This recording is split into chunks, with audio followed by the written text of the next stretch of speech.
Thank you so much, Fatima and colleagues. I join my colleagues in our horror, our sadness at the tragic loss of life. So many people have been impacted. Last night, we were met with the horrible news, and this morning, so many of us learned more.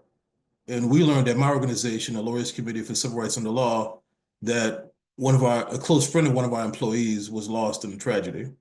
And so this hits home for so many people. The last thing we needed while we were caring for our own and each other was someone to come along and try to divide us and divide this nation. That's exactly what Donald Trump has done. That's exactly what he's about. His attacks on diversity, equity, and inclusion aren't just simple policy disagreements. They're anti-Black, they're anti-Brown, they're anti-women, anti-anyone who isn't like him, but they're also anti-American.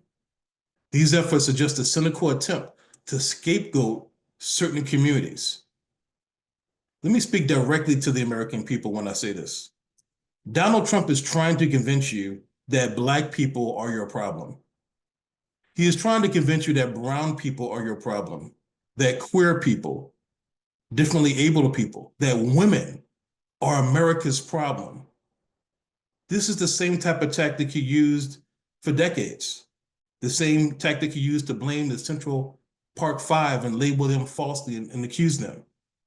He is the great divider of our times. Do not be fooled. He is engaging in fear tactics to stoke division.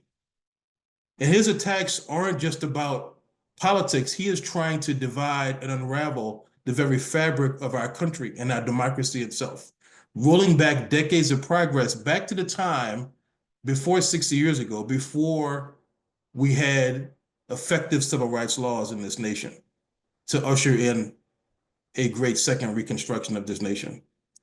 These attacks, again, are so dangerous. They're dangerous in part because he knows that diversity, equity, and inclusion is simply a way to comply with existing federal rights laws, civil rights laws. He doesn't like those laws, so he wants to try to rewrite them with the stroke of a pen and with his mouth. It stops now.